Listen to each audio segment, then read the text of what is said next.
बोरफुकन।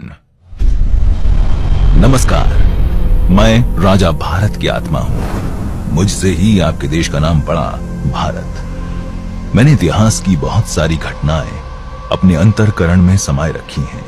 ये आपको अपने गौरवशाली इतिहास और आपके शूरवीरों के साहसिक कार्यों से अवगत करवाएंगी। आज की कहानी के लिए चलते हैं असम।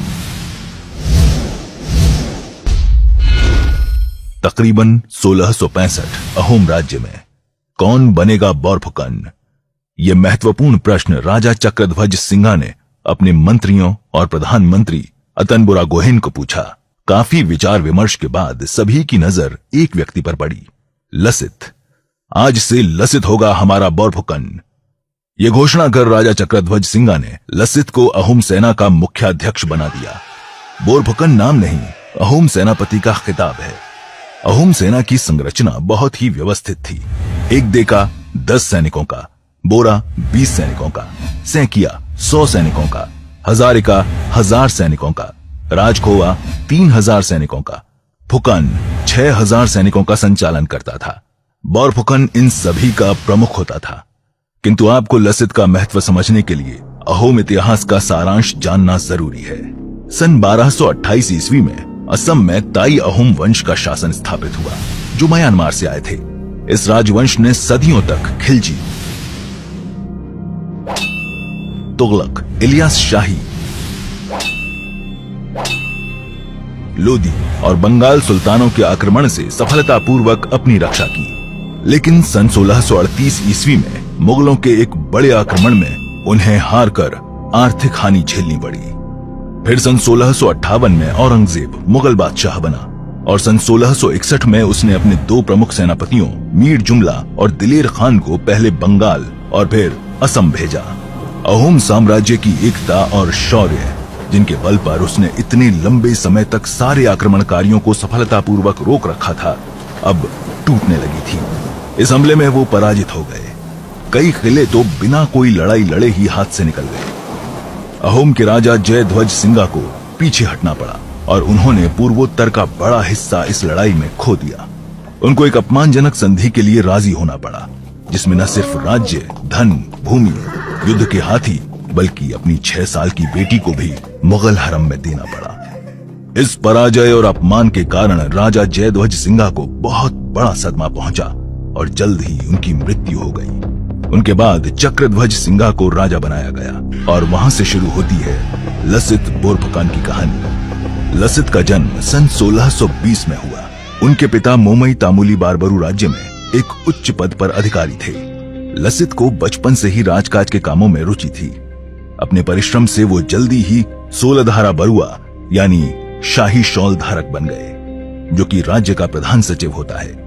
समय के साथ उन्हें कई और महत्वपूर्ण पदों पर आसीत किया गया, जैसे राजकीय घुड़शाला का अधीक्षक, राजा की सुरक्षा व्यवस्था का अधीक्षक इत्यादि।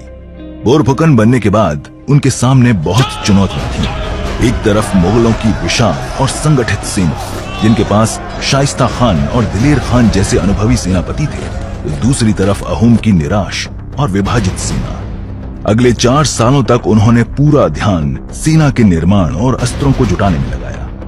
नए सैनिकों की भर्ती, जल सेना के लिए नौकाओं का निर्माण, युद्ध के हथियारों की आपूर्ति, तोपों का निर्माण, किलों के लिए मजबूत रक्षा प्रबंध इत्यादि। इन सब तैयारियों की मुगलों को भनक तक नहीं लग पाई, क्योंकि साथ में दोस्ती का दिखावा चलता रहा। ये राजनीतिक सूझबूझ और दूरदर्शिता का अत्यंत उत्तम उदाहरण था। सन 1667 में गुवाहाटी का फौजदार रशीद खान को बदलकर फिरोज खान को नियुक्त किया गया। वो बहुत ही अय्याश किस्म का व्यक्ति था। उसने चक्रध्वज सिंघा को सीधे सीधे असमिया लड़कियों को अपने पास भेजने का आदेश दिया। इस घटना ने आग में घी डालने का काम किया और लोगों को मुगलों के खिलाफ लड़ने के लिए जोश दिलाया। लसित ने गुवाहाटी के किले को मुगलों से छीनने का निर्णय लिया। उनके पास एक शक्तिशाली और निपुण जल सेना थी और साथ ही जासूसों का जाल था।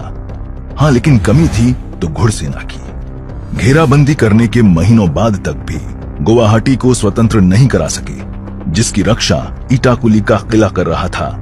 अंत में उन्होंने दूसरी योजना बनाई, जिसमें इस्माइल सिद्दीकी उर्फ बाग हजारिका के नेतृत्व में 10-12 सिपाहियों ने रात के अंधेरे का फायदा उठाते हुए चुपके से किले में प्रवेश कर लिया और मुगल सेना की तोपों में पानी डाल दिया।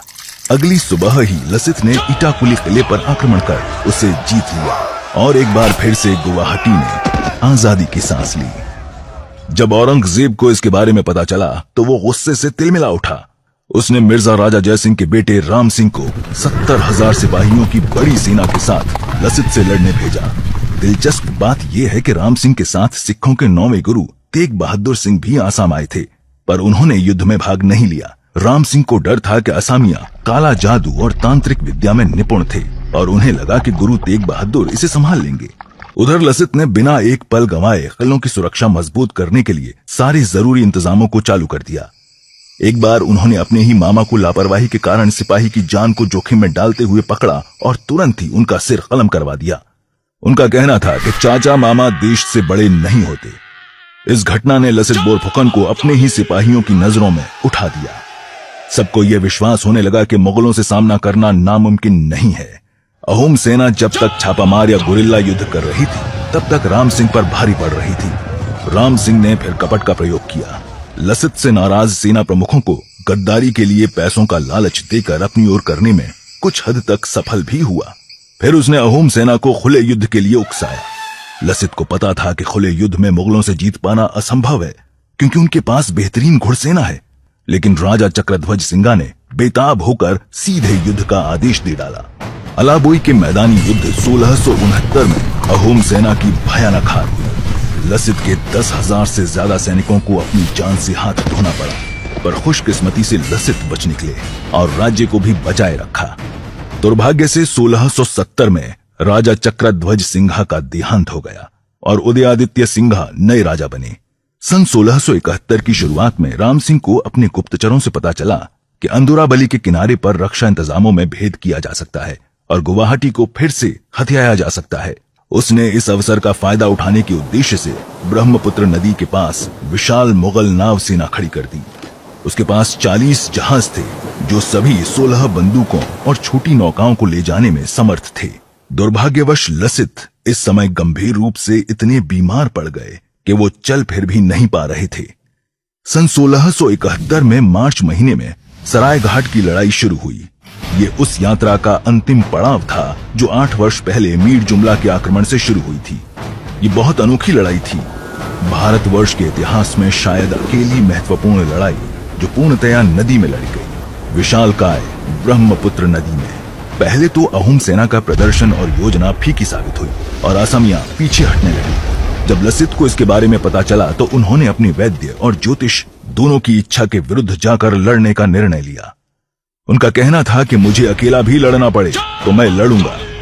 जल में जो त्रिभुज बन गया था, कामाख्या मंदिर, अश्वक्लांता के विष्णु मंदिर और इटाकुली किले के बीच, उसमें घमासान लड़ाई हुई।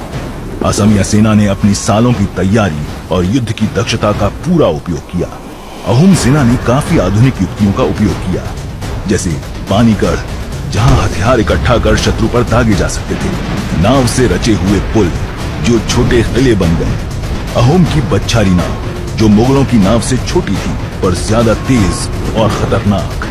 अहोम सेना दोनों तरफ से मुगलों पर टूट पड़ी और इतने में मुगल सरदार मुनव्वर खान गोली से मार गया। इससे मुगलों में गड़बड़ी मच गई और दिन के अंत तक उनके 3 अमीर और 4000 सिपाही मारे जा चुके थे। मुगल सेना पूरी तरह से बर्बाद होकर मानस नदी के पार भाग चुकी थी। सरायघाट की जीत ने जो आधारशिला रखी, उसकी बदौलत आगे आने वाले राजाओं जैसे कि रुद्र सिंह ने असम का खूब सांस्कृतिक और आर्थिक विकास किया, बहुत सारे मंदिरों का निर्माण करवाया। मुगल जीत शायद अपने साथ सर्वनाश, सांस्कृतिक विनाश और मुगल गुलामी लाती, लेकिन लसित बोरफुकन और बाग हजारिका उर्फ इस्माइल सिद्दीकी जैसे लोगों की बहादुरी और प्रभावशाली नेतृत्व के कारण ये हो नहीं सका। अफसोस, सन 1671 में लसित अपनी बीमारी के चलते इस युद्ध के कुछ दिन बाद चल बसे।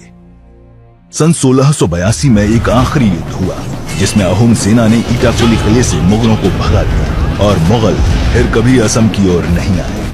लसित बोरफुकन, अतन बोरगोहेन और बाग हजारिका जैसे वीर पुरुष आसाम में तो बहुत प्रसिद्ध हैं, किंतु आसाम के बाहर बहुत लोग इनकी घटनाओं को नहीं जानते।